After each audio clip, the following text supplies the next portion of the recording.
Hoy, mi amado, predicaremos por el tema, dentro de esta enseñanza, vamos a predicar por el tema las visiones de Daniel. Será una enseñanza dividida a la larga en 4 partes.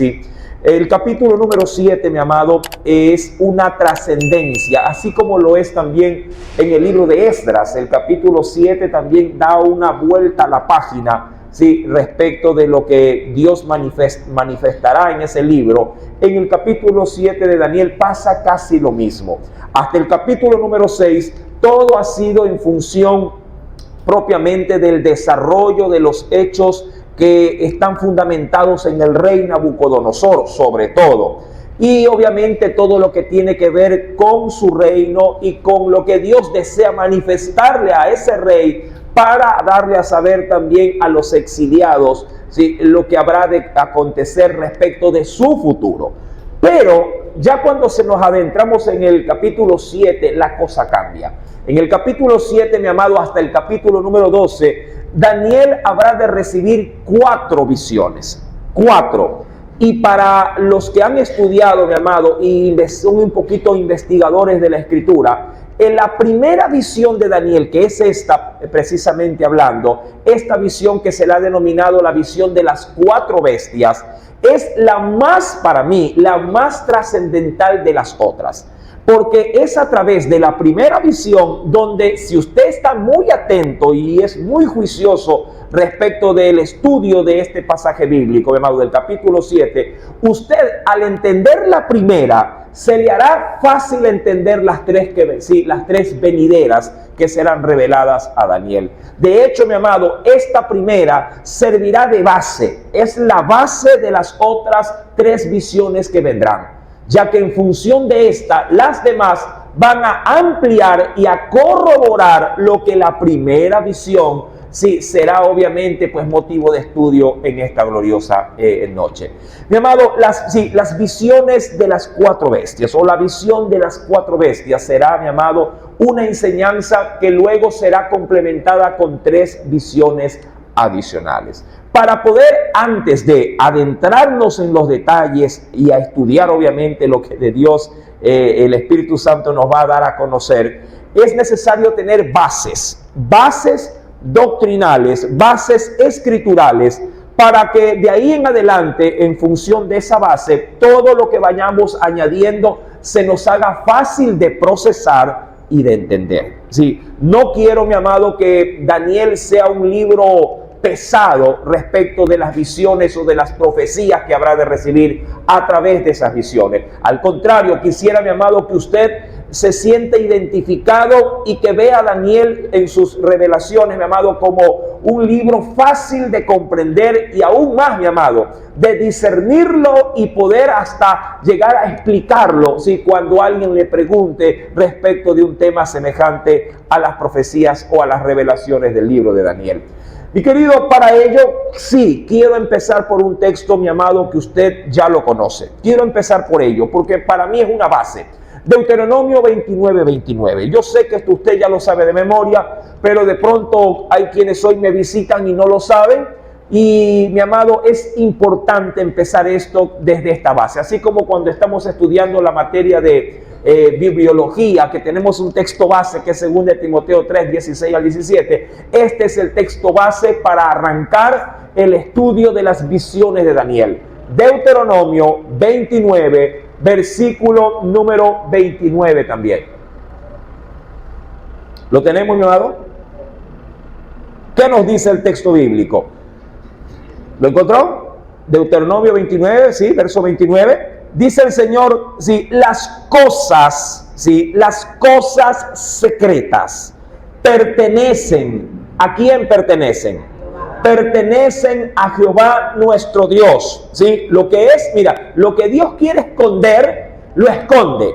Y no hay quien lo pueda descubrir. Lo que Dios quiere guardar en secreto, mi amado, lo guardará, y así usted haga su investigación, su análisis o cualquier otro tipo de esfuerzo humano por querer entender o revelarlo, no lo va a poder encontrar o hallar jamás.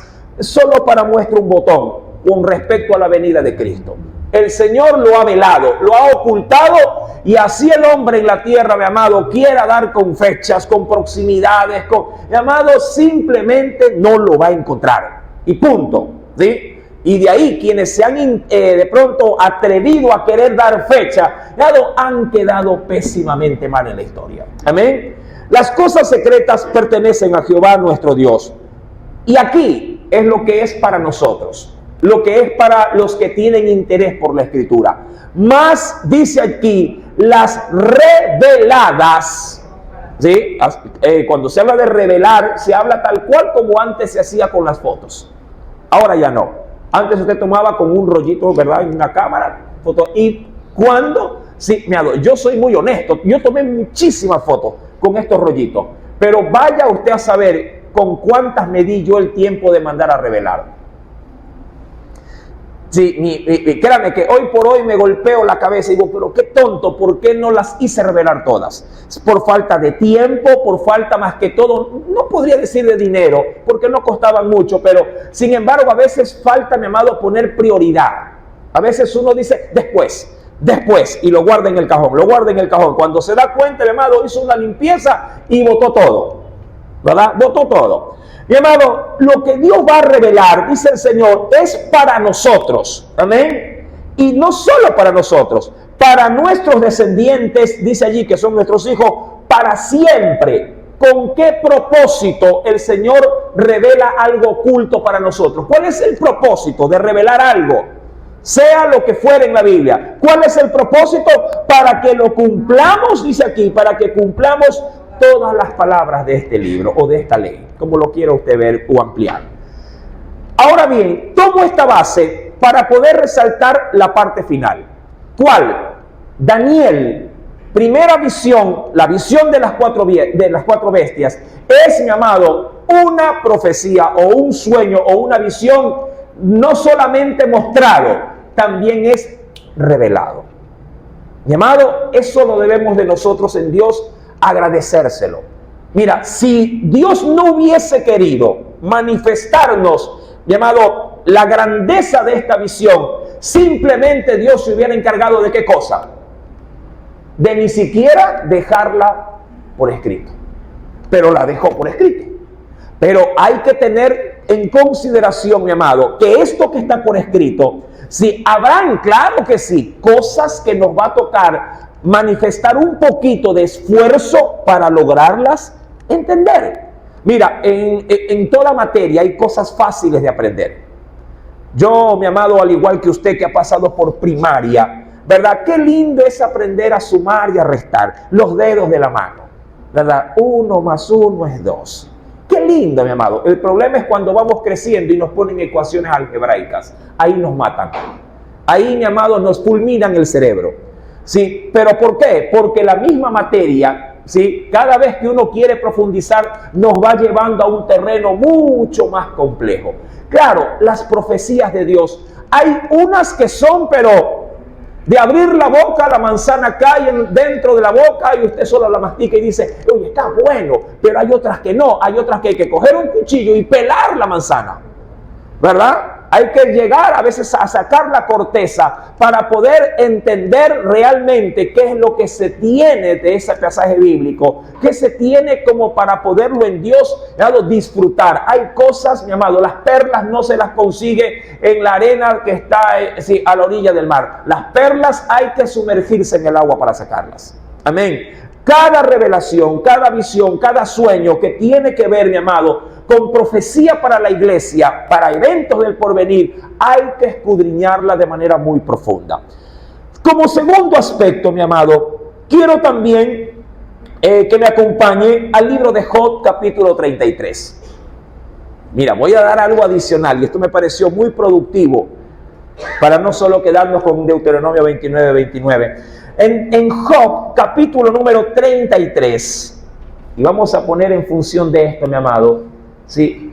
Bueno, antes de avanzar, ahí estamos, ¿sí? En Job, capítulo número 33, verso 14 al 16, ¿sí? Verso 14 al 16, el Espíritu de Dios, mi amado, nos dice lo siguiente. Sin embargo, dice Job aquí, sin embargo, en una o en dos maneras habla Dios. Pero el hombre, tristemente, ¿qué le ocurre? Dios quiere hablar y habla, pero el hombre, mi amado, es terco. Dice, el hombre no entiende. Sí, el hombre no entiende, pero sin embargo, ¿cuáles son esos medios por los cuales Dios puede llegar a hablarnos? Y esto obviamente servirá como base de despegue para el estudio de Daniel capítulo 7. Dice, pero el hombre no entiende, y aún añade, por sueño, en visión nocturna, cuando el sueño cae sobre los hombres, cuando se adormecen sobre el lecho, es decir, sobre su cama, entonces, ¿qué comienza a hacer Dios? Revela al oído de los hombres y les señala su consejo. Qué precioso texto. ¿Qué es lo que quiero, mi amado, asentar con este pasaje o con esta porción bíblica? Que así como Dios, sí, mi amado, bien puede hablar por su palabra, también bien podría hablar a través de un sueño o de una visión. Por lo general, ¿cuándo? Cuando el hombre busca descanso. Mi amado, esa era la forma más habitual que Dios usaba cuando se trataba de revelar su voluntad, a través de sus, en este caso, de sus instrumentos. Tenía la costumbre de hacerlo o de manera escrita o verbal, oral, o a su vez hacerlo a través de sueños y de visiones. Ahora, esa realidad, mi amado, que fue muy común, sobre todo para los personajes que Dios describe en la Biblia, en el Antiguo Testamento, cambió, varió, no en su totalidad, pero sí en su gran mayoría, cambió a la hora ya de manifestarse a través del mensaje en el Nuevo Testamento. En el Nuevo Testamento ya no veremos tantos sueños y visiones, sino que más bien nos haremos firmes en la palabra revelada escrita. Pero sí, habrá obviamente también participación de ciertos sueños y visiones para casos muy específicos o muy puntuales, con la excepción del libro de Apocalipsis. Que ahí sí, mi amado, todo será sueño y todo será, sí, por decirlo de alguna forma, visión también. Daniel, para mí, mi amado, unido con otros profetas, forma parte del libro de Apocalipsis del Antiguo Testamento. Sí, Daniel, mi amado, ya en el capítulo 7 al último, será como un pequeño apocalipsis manifestado, sí, a los antiguos, mientras que para nosotros el libro de Revelaciones es obviamente, claro que sí, nuestro apocalipsis para el Nuevo Testamento. Dada toda esta introducción, que espero que le sirva, mi amado, como una plataforma, como le mencioné, de despegue, vamos a adentrarnos ahora sí en el estudio de este precioso y poderoso libro. Verso primero, Daniel capítulo 7, verso primero. Si hay dudas, voy a dar, mi amado, la oportunidad de que usted sí pueda expresarse, y obviamente recuerde que estas enseñanzas están siendo grabadas. Dice el Señor: en el primer año de Belsasar, rey de Babilonia, tuvo Daniel un sueño. Amén. Vamos por parte. Y todo es a considerar. Primer punto, el histórico. ¿Cuándo fue dada esta revelación de Dios a Daniel? Hablando de tiempo, ¿cuándo? Aproximadamente en el año 555 antes del nacimiento de Cristo. ¿Por qué? Porque se lo sitúa no en el periodo de Nabucodonosor, se lo sitúa en el primer año de ¿quién gobernando ahora? De Belsasar. Que por cierto, Belsasar ya se lo ha podido estudiar cuando se avanzó en esos periodos de historia. Belsasar es un regente.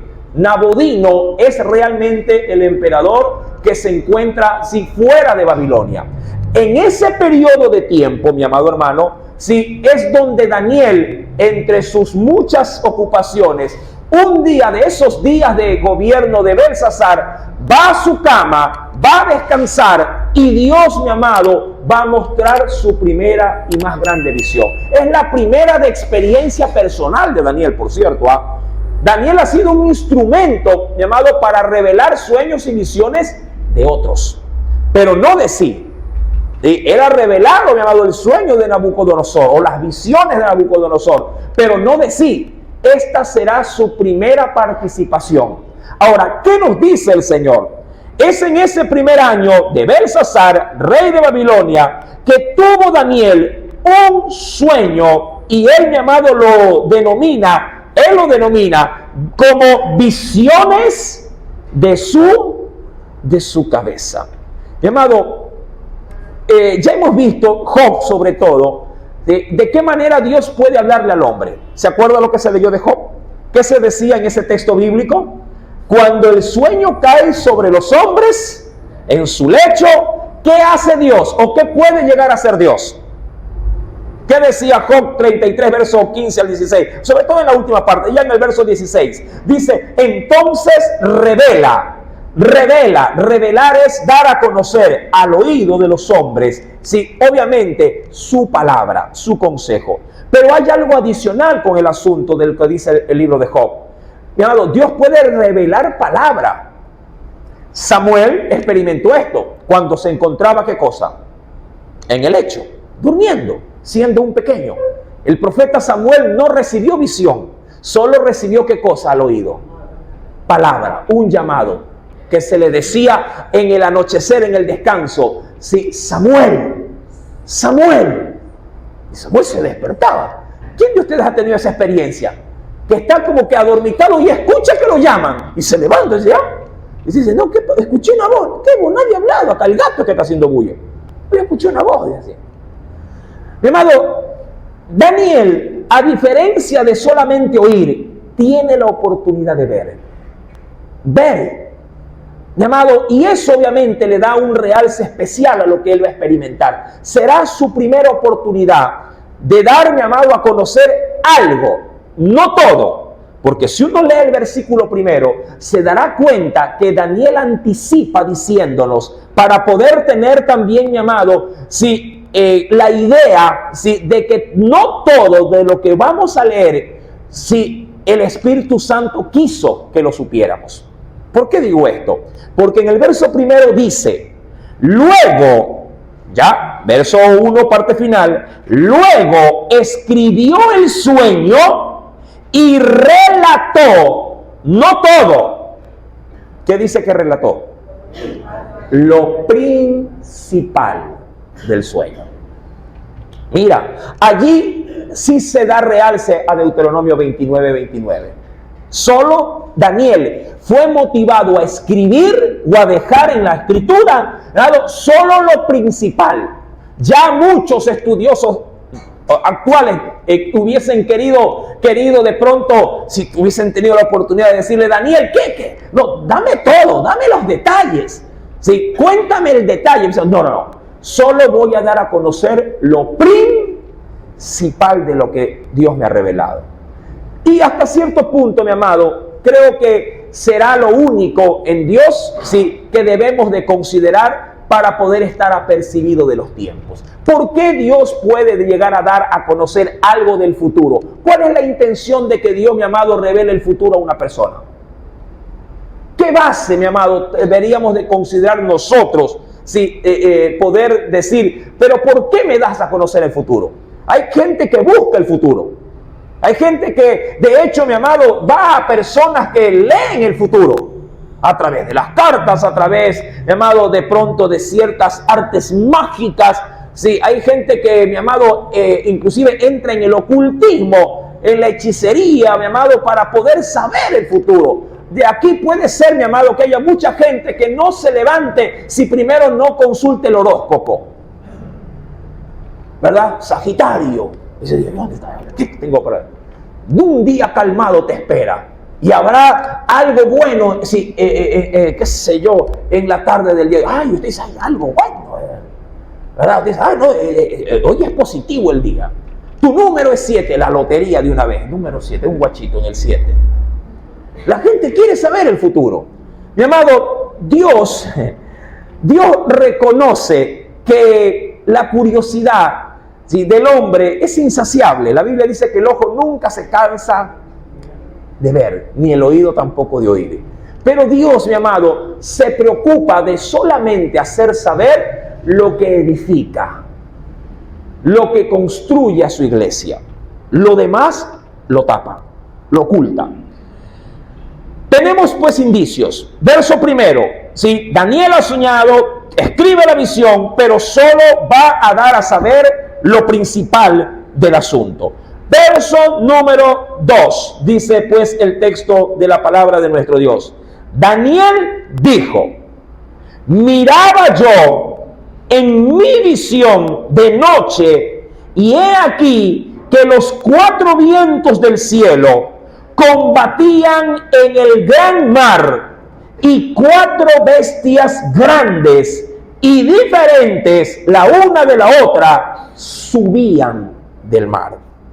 Mi amado, esta primera visión, una de 4, mi amado, va a ser para nosotros, sí, la plataforma para entender las otras 3. ¿Qué es lo que quiero anticiparme?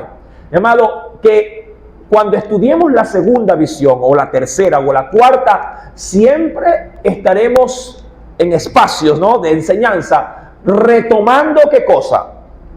La primera, ¿sí? La primera, para no confundir posiblemente, mi amado, ¿sí?, digamos así, las revelaciones de Dios, que van a tener variantes.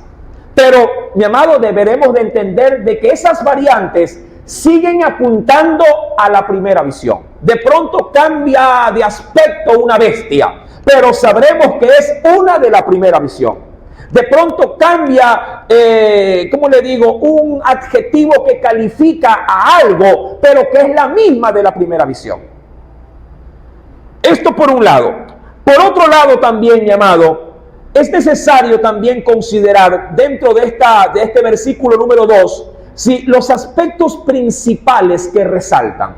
Si ha traído papel, si ha traído pluma, si ha hecho muy bien. Mi amado, debemos de considerar los simbolismos que se van a encontrar dentro de esta visión, narrados de entrada en el versículo número 2. Primer punto, los 4 vientos del cielo. Segundo, la batalla en el gran mar. Tercero, las 4 bestias. Y claro, ya derivando más adelante, encontraremos aspectos fundamentados, mi amado hermano, con relación a estos 3 que le acabo de mencionar. Es decir, los vientos, el mar, sí, y las bestias. Cada cosa tendrá su propio distintivo, ¿sí? Y dentro de ello, claro que sí, mi amado, vamos a tener que hurgar dentro de la Escritura para poder entender a qué cosa se refiere y hasta dónde se limita cada aspecto que se va a estudiar. Versículo 2. Antes de leer este texto, acompáñeme a Job capítulo número 4, verso 14. Dice el Espíritu Santo: el asunto, esto lo doy como un refuerzo nada más, el asunto también, dijo allí Job, ¿no?, me era a mí, ojo, me era a mí oculto, mas mi oído ha percibido algo de ello. En imaginaciones, en visiones nocturnas, cuando el sueño cae sobre los hombres, ¿qué cosa le sobrevino? Un espanto y un temblor que estremeció todos mis huesos. Este texto, mi amado, lo he tomado para poder, mi amado, entender a quien escribe, ¿sí? Es decir, a Daniel, respecto de lo que le está siendo revelado. Para Daniel, mi amado, lo que se le muestra, obviamente, no tiene sentido. Para Daniel, lo que se le hace ver, mi amado, para él es algo totalmente extraño. Entendiendo, mi amado, que Daniel, y esto es lo que quiero resaltar, Daniel va a tratar de escribir en el sueño, amado, lo que para él es su entender. Lo que para él se lo puede llegar a asemejar. Porque de acuerdo a lo que se va a narrar más adelante, Daniel necesita ayuda y él pide ayuda para que se pueda encasillar en qué mismo es lo que está presenciando y sobre todo, qué significa. Esta primera manifestación, mi amado, para nosotros también podría resultar algo extraño. pero sin embargo tenemos que tener más que una mente, un corazón crédulo sobre todas las cosas, para no contraponer con lo que Daniel ve y lo que nosotros podamos entender. ¿Por qué le digo esto? Porque si yo dejo el texto bíblico, diríamos, leído, y no se toma la precaución de explicarlo, cada quien entenderá de esta visión lo que bien le pareciera. Y la idea, mi amado, no es que entendamos lo que cada uno aprecie, sino que todos podamos llegar, mi amado, a través de la explicación, todos podamos llegar a un mismo enfoque, a una misma interpretación.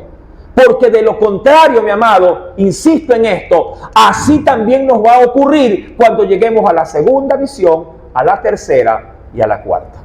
Donde cada día, ¿usted qué es esto para usted? Uy, para mí es un monstruo. ¿Y usted para qué? Para mí es el diablo. ¿Y para qué? Para mí es ángeles caídos. Y no, todos tenemos que llegar a un mismo entender. Amén. Veamos. Miraba pues yo en la visión de la noche. He aquí 4, dice la Biblia. ¿Qué cosa? 4 vientos. Empecemos por allí. 4 vientos. ¿Qué podríamos entender de esto? Voy a ir a lo más explícito, a lo más textual de la Escritura. Apocalipsis capítulo 7, verso 1. ¿Qué podríamos entender en esta primera lectura? Dice el Señor: después de esto, ¿sí? Esta es otra revelación que recibió el apóstol Juan. Después de esto, vi a 4 ángeles en pie sobre los 4 ángulos, dice allí, ¿de qué? De la tierra, que detenían, ojo, no se debe de hacer una similitud, sino más bien una lectura comprensiva. ¿Qué hacían estos 4 ángeles? Estos 4 ángeles, dice la Escritura, detenían los 4 vientos de la tierra. ¿Cuál era su objetivo? Para que esos vientos no soplasen viento alguno sobre la tierra, ni sobre el mar, ni sobre ningún árbol.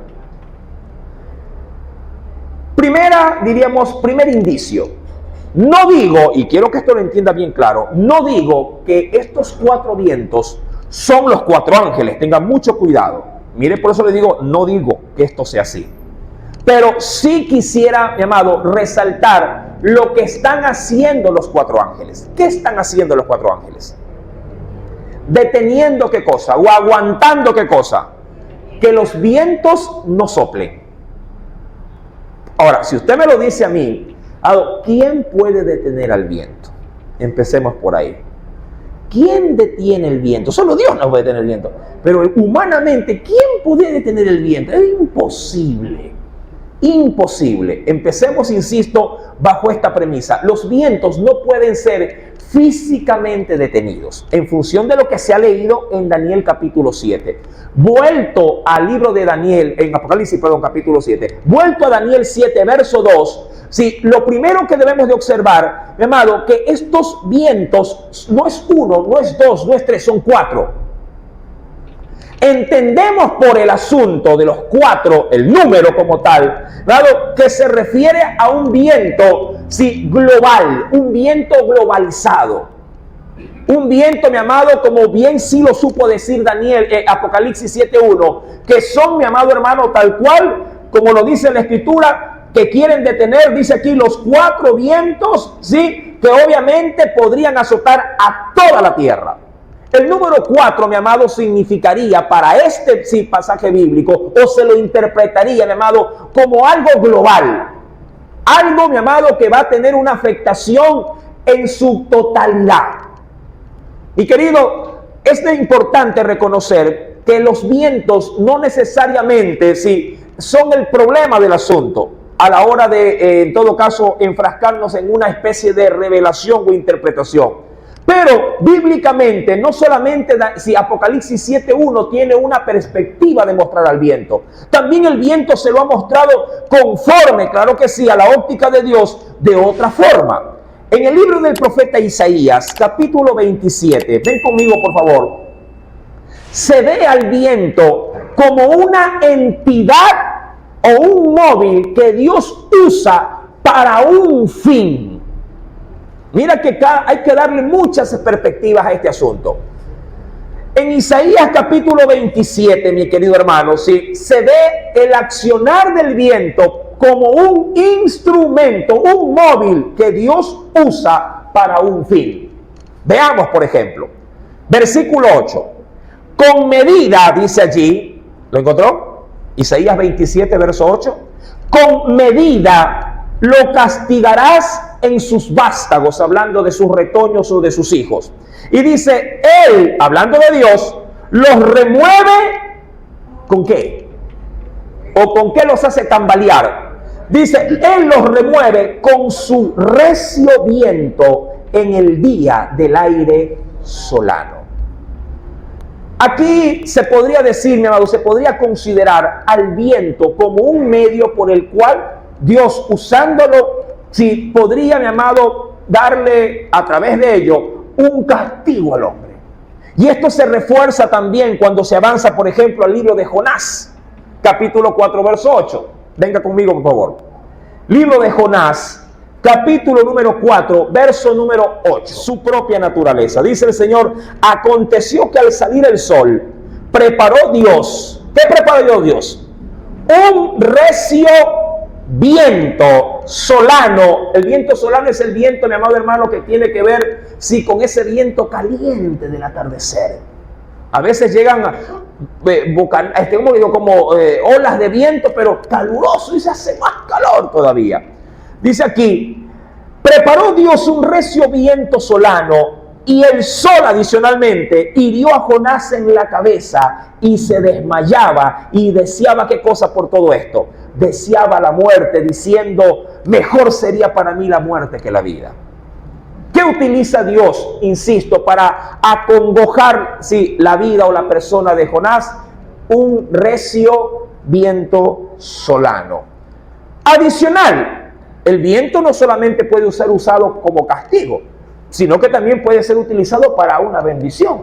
Quiero verla todas las perspectivas. En Ezequiel, por ejemplo, 37, verso 9. Ezequiel 37, verso número 9. Dice el Espíritu de Dios. Y me dijo, Dios hablándole al profeta, profetiza al Espíritu, profetiza, hijo de hombre, y di al Espíritu, así ha dicho Jehová el Señor, Espíritu, ven de los cuatro vientos. Y esto se refiere estrictamente de los 4 puntos cardinales. Ven de los 4 vientos y sopla sobre estos muertos. ¿Y cuál será el resultado? ¿Qué será? Vivirán. ¿Qué es lo que quiero resaltar? Hasta aquí llego con las referencias del viento. Ojo, no voy a darle en este momento interpretación. Solo le estoy dando análisis. Le estoy dando materia para que usted analice y saque su conclusión. Luego vamos a unir todos los factores. Sí, luego. Y va a ver que no se va a confundir. Mi amado, hasta esta lectura de Daniel 7, verso 2, a Daniel se le permite ver, mi amado, dice aquí, 4 vientos. ¿De dónde? ¿De dónde? Procedencia. ¿De dónde vienen estos vientos? ¿De dónde? ¿De dónde? Leamos detenidamente. ¿De dónde vienen estos 4 vientos? Del cielo. ¿Sí? Mi querido hermano, ¿qué es lo que quiero resaltar en esta parte? Mi amado, no está hablando propiamente Dios de un viento terreno, de un viento atmosférico, de un viento natural. Este viento procede, mi amado hermano, de un lugar, de un origen propiamente celestial. Viene del cielo. Pero claro, este tipo de viento puede ser, mi amado, un viento para bien, como ya lo hemos visto, ¿sí?, en el último texto leído, pero también puede ser un viento para mal. Un viento que promueve algo negativo. O puede ser un viento que promueve algo positivo. Por ejemplo, mi amado, Elías se fue a esconder en una cueva. Mandó Dios, ¿qué cosa? Terremoto, fuego, estrago. Pero ¿cuándo, mi amado, si vemos así, lo que hace Dios permite a Elías sentirse en paz y en tranquilidad, cuando Dios envía también un viento recio, apacible, como un silbido. Ahí vemos, mi amado, al viento siendo usado para algo positivo. Considere esto, no interprete, solo considere. El viento, mi amado, viene del cielo. Y ese viento bien puede ser usado por Dios para algo bueno o para algo malo. ¿Hasta ahí estamos todos claros? Mire que no le he dicho interpretemos. Solo estamos dando, mi amado, óptica, ¿sí?, de cómo se puede manifestar el viento en función de las condiciones que Dios las quiere usar. Amén. Segundo, sí, ya vimos, procedencia. ¿De dónde viene ese viento? No, aquí, mi amado, aquí sí quiero ser un poquito más estrecho. Este viento, mi amado, no procede estrictamente de algo terrenal. Esto viene ¿de dónde? Del cielo. ¿Por qué? Porque es desde allí, desde ese lugar donde Dios ha enviado su sueño o su visión. 2, en términos generales. Verso número 2 nos sigue diciendo que no solamente había 4 vientos, sino que también esos vientos, ojo, combatían en el gran mar. Es clarísimo, mi amado, en esta segunda parte, que este viento o estos 4 vientos que, digamos, que aducen a los 4 puntos cardinales, mi amado, tienen un objetivo. Han sido enviados para causar guerra. Han sido enviados para causar un conflicto, una batalla. Una batalla que, tal cual como se ve en la gráfica, mi querido hermano, si el viento va a combatir contra el mar, no a la inversa. El mar no combate contra el viento. El viento, como lo dice la Escritura, combatían en el gran mar. No dice que combatían con el mar, en el gran mar. Algo va a ocurrir, mi amado, para que se dé un escenario celestial y, por decirlo de alguna manera, de un escenario terrenal que va a causar una gran batalla o un gran conflicto. Cuando se refiere al mar, ¿de qué posiblemente podríamos estar hablando? Bueno, si se habla de un gran mar, se habla de muchas aguas. Muchas aguas. ¿Bajo qué aspecto se puede considerar las muchas aguas? Primera consideración, Isaías 57. Ven conmigo. Isaías 57, capítulo 57, verso 20 al 21. Quiero dejar abierto, mi amado, que usted en casa puede hacer sus propias investigaciones, análisis, sí, y estudio para que pueda solidificar o de pronto, mi amado, analizar de su propia mano, mi amado, sí, el texto de Daniel capítulo 7. Isaías 57, verso 20 al 21. Ya usted dirá después, bueno, ¿y esto de qué me sirve a mí? Tranquilo, todo tiene su tiempo. Ya llegaremos a eso. Verso número 20 al 21. Dice el texto, pero los impíos, y volvemos casi a lo mismo, pero los impíos son como el mar. No dice que son el mar, pero sí se los puede comparar. ¿Con qué? Son como dice aquí, como el mar en tempestad, que no pueden estarse quietos, y sus aguas, ¿qué hacen? Arrojan cieno y lodo. No hay paz, dijo mi Dios, para los impíos. Primera texto a considerar, así como hicimos con el asunto de los vientos. Respecto de las aguas, bíblicamente Dios lo suele comparar con gente, sobre todo con gente impía. Y que, como se ha leído en este pasaje bíblico, gente impía que está en constante altercado, que está en constante movimiento, o lo que fuera bien decir, en constante rebeldía. Y esto sí, Dios ha dado una determinación. Le ha dicho, para ellos no puede haber paz. Tengo que ir asociando, porque este mar del que se habla aquí en Daniel 7.1, 7.2, este mar está en batalla. está en conflicto. Hay una guerra entre los vientos del cielo y las aguas. Hay un ambiente, mi amado, de lucha, de altercado.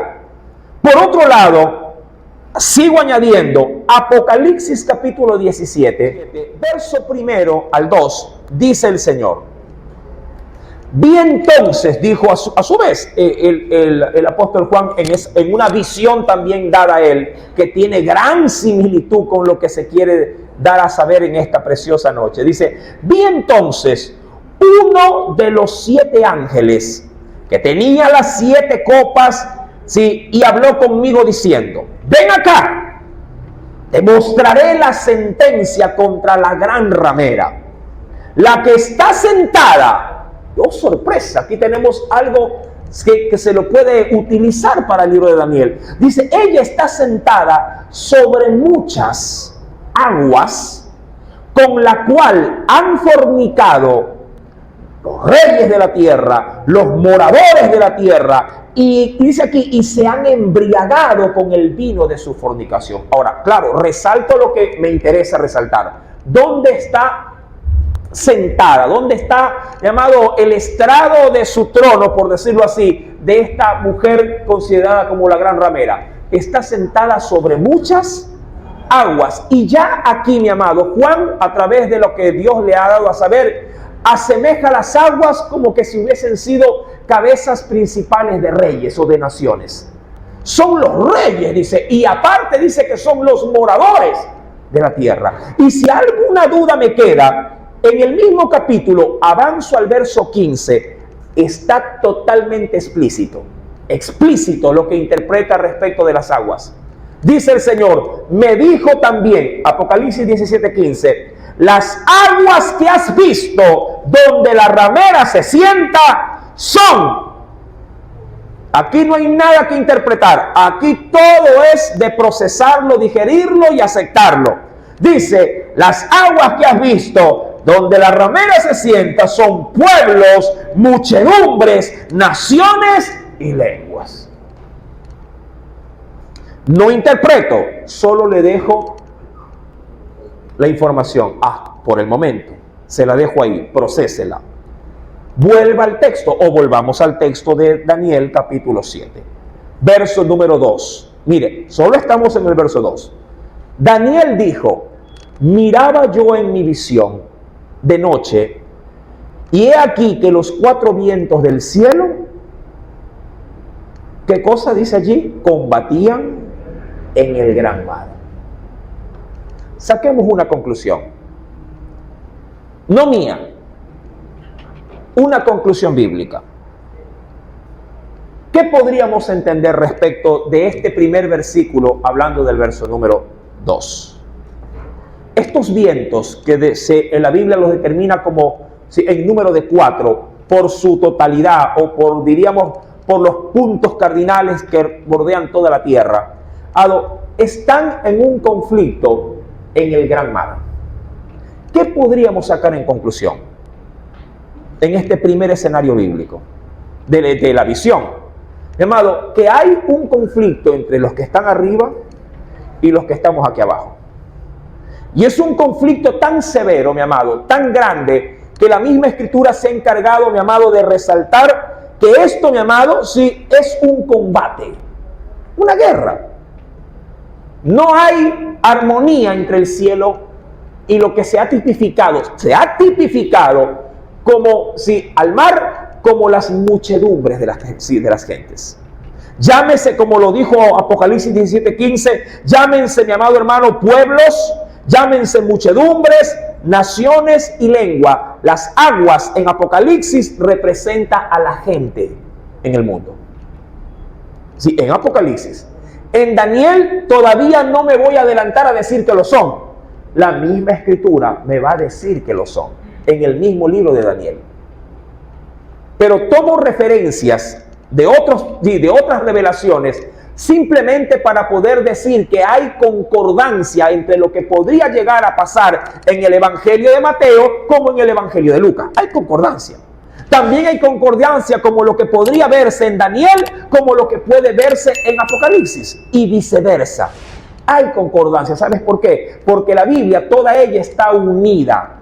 No está en desunión. Toda ella está engrampada la una. Es como un trencito.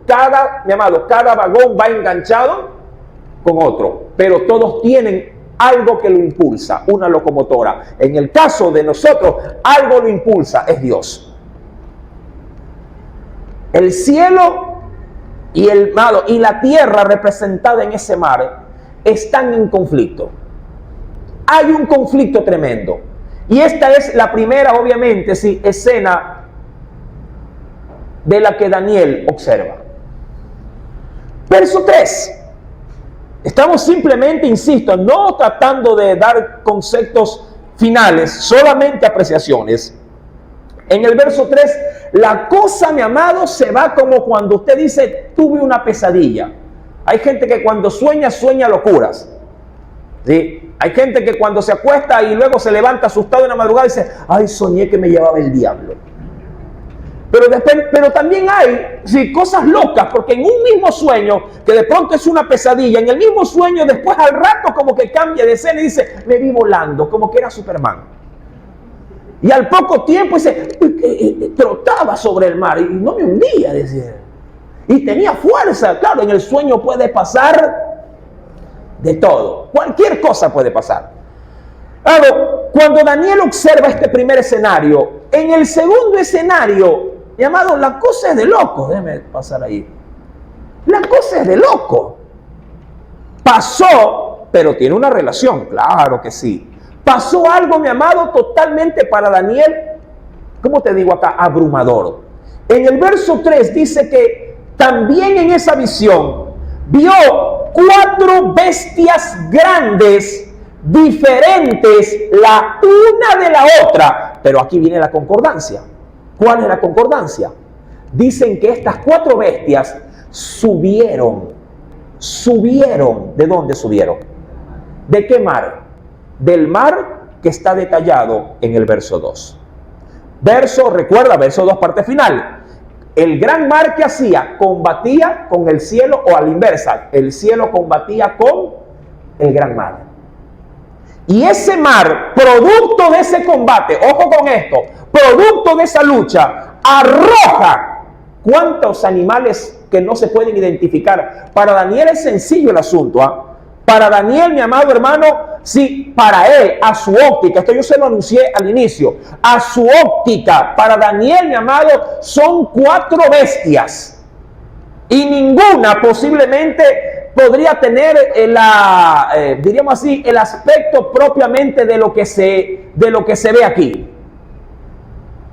Para él, luego lo verá, más adelante, él dirá, la primera bestia era, no dice que es, era como un león, era como un leopardo, era como un oso, y a la última no la pudo asemejar con nada terrenal. Dice, la última es una bestia espantosa y terrible. Entonces, mi amado, para Daniel, en este tercero, versículo número 3, vio también 4 bestias grandes, diferentes la una de la otra, pero para nuestra sorpresa, han subido del mar. Vamos a definir, ahora sí, y prepare el asunto. Vamos a definir, ya hemos dado material, hemos dado referencias sólidas o de pronto ilustrativas de lo que podría representar el cielo, los vientos del cielo, el gran mar. Y ahora sí, le añadimos 4 bestias para todavía nuestra peor confusión. 4 bestias que según el verso 4 al versículo número 7, sí, estas 4 bestias tienen estas apariencias. Bueno, y aquí ya usted ha estado viendo las ilustraciones. Una tendrá apariencia de león, otra tendrá apariencia de un monstruo indescriptible, otra tendrá apariencia de oso y otra tendrá apariencia nada más de leopardo. ¿Cómo entender hasta aquí todo lo que se ha podido leer en Daniel capítulo 7? Y mira, esto que vas a leer automáticamente define los versos anteriores. Los define así, prácticamente te dice esto es esto y punto. Ahora, para poder, mi amado, establecer este primer punto de partida sólido, tú tienes que tener solamente la confianza y la inclinación a recibir la palabra y decir amén. Punto. Ejemplo. ¿Cuántos dicen amén respecto de que Cristo nos salvó en la cruz del Calvario? ¿Quién quiere interpretarlo? ¿Quién quiere argumentar algo adicional de que el hombre se salva a través de la muerte de Jesús? No hay nada que argumentar. No hay nada ni que sumar ni que restar. La sangre de Jesús nos limpió de todos nuestros pecados y punto. Ahí no va a decir, no, pero déjeme hacer un estudio. Y no, nada. Ahí está el punto. Así. Daniel capítulo 7, verso 17. A ese texto no hay que interpretarle absolutamente nada. Si usted lo lee y lo acepta, usted dirá al final de esa lectura, amén. Las 4 bestias son, ¿qué cosa? ¿Qué son?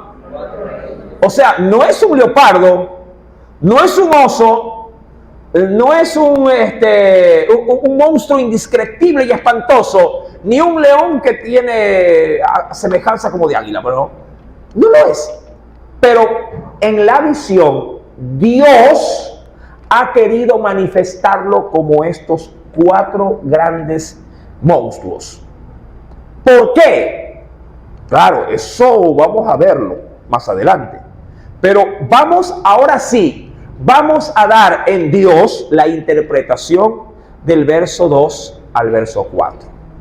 El versículo 17 leído, mi amado, tiene todo lo que yo necesito para que el verso 2, sobre todo el 2, tenga todo el sentido para mí, mi amado, de decir esto significa esto. Más los textos que se le han dado, usted dirá, sí, tiene toda la razón. Si estos 4 monstruos, como lo dice el verso 3, son 4 bestias que son diferentes. La Biblia dice en el verso 17 que esas bestias no es que son bestias como tal, sino que son representaciones. Punto 1.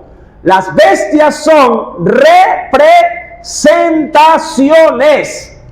¿De quiénes? De reyes. Amén. Claro, todos ahí, mi amado. Estamos hablando el mismo idioma todos. Segundo, el mar, parte más atrás, el gran mar, mi amado hermano, no es el mar. Porque aun cuando en el verso 3 dice que las bestias, ¿de dónde salen?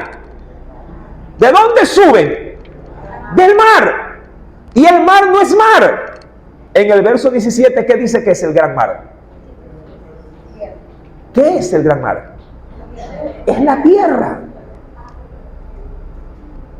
Si eso es así, y aparte lo nexo con lo que se leyó en Apocalipsis, allá en el capítulo 17, verso 15, entonces las aguas no son aguas. Las aguas de ese mar son ¿qué cosa? ¿Qué cosas son, mi amado? Son pueblos, muchedumbres, naciones de la tierra, de la cual de allí se levantarán 4 reyes o 4 imperios, por decirlo más específicamente hablando. Y claro, esos vientos son juicios de Dios, que vendrán como viento y que van a causar una guerra contra esos reyes, y esos reyes representan tras de sí, porque si hay un rey, hay un reino, y si hay reino, hay súbditos de ese reino, que representan obviamente todos los imperios propiamente, ¿sí?, del mundo, ¿sí?, conocido obviamente desde el escenario bíblico hasta el presente. Mi amado, ¿qué le hemos añadido al texto bíblico para llegar a esta conclusión? ¿Hemos forzado la Biblia? No, la Biblia no se ha forzado. Ella misma se ha encargado ¿de qué? De darnos a saber qué son los vientos, ¿Qué es el mar? ¿Qué son obviamente estos cuatro seres denominados como bestias, ¿sí? Diríamos, o como monstruos, ¿sí? Respecto de lo que se podría llegar a entender en la lectura del versículo número 3. Mi amado, debemos de tener en claro, bíblicamente, que las descripciones de estos cuatro, lo único que hacen en el capítulo 7, verso 17, es dejar por asentado, mi amado, que tanto el cielo y la tierra entrarán en batalla.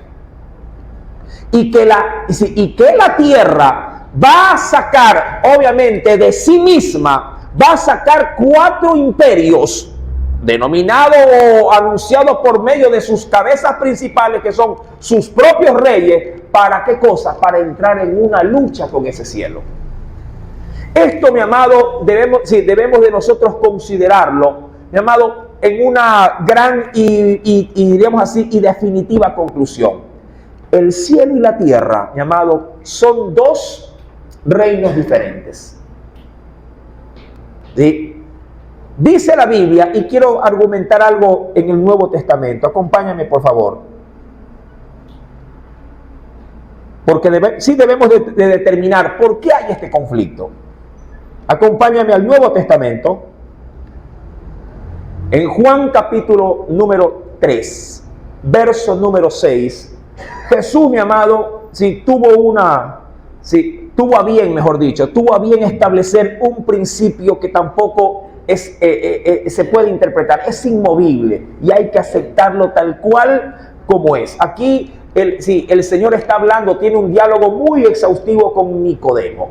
Y dice el Señor, lo que es nacido, dice el verso 6, lo que es nacido de la carne, carne es. Y eso, entendiéndolo bajo qué marquesina, que mi amado, un ser humano como tal, siempre estará orientado a la, ¿cómo le digo? A la inclinación de la satisfacción de sus propios deseos terrenales.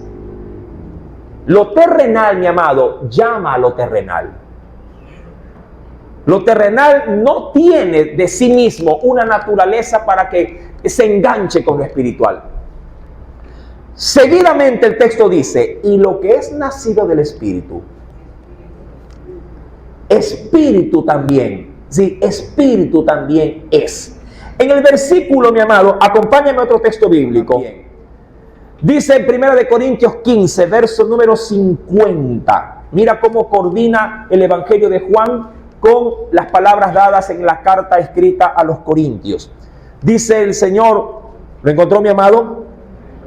Por esto, capítulo 15, versículo número 50. Dice el Espíritu Santo de Dios, pero esto digo, o esto concluyo, hermanos, que la carne y la sangre no pueden heredar el reino de Dios, ni la corrupción tampoco podría heredar, ¿qué cosa? La incorrupción. Por eso, y vamos a determinar el asunto, es que hay una gran batalla entre el cielo y la tierra. Mi amado, lo celestial no puede encajar en lo terrenal, ni lo terrenal en lo celestial. Desde que el hombre pecó en la tierra, mi amado, se abrió un conflicto. ¿Sí? Surgió un conflicto entre la carne y el espíritu. Ese conflicto, claro, va a pasar del ámbito espiritual, va a pasar al ámbito terrenal, claro que sí. Tanto, mi amado, que el hombre tratará humanamente de ganar una batalla contra el cielo. Pero ya usted sabe el fin, que será al último, será el cielo el que gane la batalla contra lo terráneo o lo terrenal. No habrá, mi amado, forma ni manera de poder vencer a lo espiritual. Pero eso no implica ni detiene de que el hombre lo intente. Mira tú, si alguien sabe más Biblia que cualquiera aquí de nosotros, es el diablo. El diablo sabe la Escritura y creo que hasta la puede interpretar mejor que cualquiera de nosotros. ¿Sabes por qué? Porque él tiene una procedencia espiritual. Y él sigue siendo un ser espiritual. Pero sorpresa, sorprendámonos. Sabiendo el fin que tiene, sabiendo, mi amado, el desenlace que le espera, no se da por vencido y sigue resistiendo. Esto es de loco, ¿no? Pero lo entiendo también. Porque si alguien el otro día vi un documental muy bueno respecto de un artista que cayó con cáncer, un artista de cine. Ese hombre, ¿qué te digo? ¿Qué no hizo? Después, para los que desean verla, le paso el dato. ¿Sí? ¿Qué no hizo para poder vencer el cáncer? ¿Qué no hizo? 39 años de edad. En toda la fuerza y potencia. Un hombre, mi amado, codiciable, dicho de manera humana. Codiciable. Pinta como él solo. Corpulento como él solo. Buen porte, casado, 2 hijos pequeños. Rodando una película, aparece el cáncer. Y lo que es más triste, el cáncer no apareció ni en el hígado, ni en el riñón, apareció en la médula ósea, donde prácticamente no se puede hacer nada. Si aparece en la médula, es parecida a la leucemia, pero no era leucemia. Tiene otro nombre. Sí, su problema, mi amado, era que su cáncer estaba en todo el sistema linfático. ¿Cómo deterioraba? ¿Y por qué le doy esta pequeña, cómo le digo, ilustración para poder también reforzar un poquito de manera humana lo que la Escritura nos está haciendo saber? Es que, amado hermano, en el caso de este hombre, él quiso humanamente vencer a la enfermedad. Hizo de todo. Tenía dinero, por supuesto. Hizo de todo, mi amado, de todo. Como para que se dé una idea, se fue a la India. Pasó por un sistema de, ¿cómo le digo? De limpia, no lo sé cómo llamarlo. Terapias hindúes, gnosticismo. Se fue a acupunturistas. Se fue, mi amado hermano, a estos hombres que hacen meditar en el yoga, que te hacen equilibrar tu centrum. De todo, hizo de todo. Entró en todo tipo de terapia, inclusive terapia, ¿cómo le digo? Alternativa. Aparte de la científica, de la terrenal, de medicina, de radioterapias, ¿qué más lo que hay? La quimioterapia. Hizo de todo, hermano. 40 años y murió. 1 año la trató de combatir. Fue fulminante. Fulminante. 1 año duró y murió. ¿Por qué tomo este caso en particular? Mi amado, Satanás fulminantemente está muerto. Está muerto. Él sabe que está muerto. Pero mientras tiene él el medio y la forma de poder resistir, hermano, no se deja matar, sino que se resiste. Y lo que es peor, usa lo que más le duele a Dios para poder resistirlo. ¿Qué es lo que más le duele a Dios?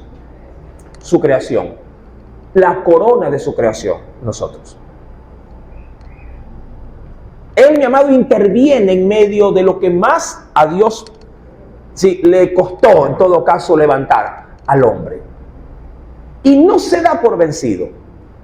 Sin embargo, mi amado, Dios ha dado una sentencia desde el inicio mismo, desde el huerto del Edén. Recuerda que esta profecía desarrollada, hablando de Daniel, nace en el Edén, cuando ya Dios anticipaba su primera gran profecía con el primer hombre, sobre todo con la primera mujer. Le dice, tu descendencia, le dijo a la mujer, tu descendencia. Se levantará de tu descendencia alguien que hará lo opuesto a lo que hicieron contigo. Él se levantará y pisará la cabeza de la serpiente. Pero la serpiente morderá su calcañar. De ahí en adelante, todo lo que viene, toda profecía que viene, desde Daniel, Ezequiel, de las profecías de Isaías, del Apocalipsis como tal, mi amado, todo es simplemente, mi amado, algo secundario. Que Dios, claro que sí, se ha tomado la molestia de dar pautas en la Biblia, pero ¿para quiénes? ¿Para quiénes sobre todo? Para su pueblo. Te cuento algo, si alguien lee allá afuera sin el discernir del Espíritu Santo, esto es un libro enigmático, es un libro místico. Pero si la lee alguien revestido del poder del Espíritu Santo, esto, mi amado hermano, es el futuro que Dios ha establecido, sí, tanto para su pueblo como también para los que rechazaron ser su pueblo. ¿Qué representa? Sí, eso sí. Cada uno de estos animales, o bestias, como se lo denomina. ¿Qué representa este animal que se parece a un león? El otro se parece a un oso. El otro se parece a un leopardo. Digo que se parece. El otro que es una forma indescriptible. Cada animal tiene sus propias particularidades.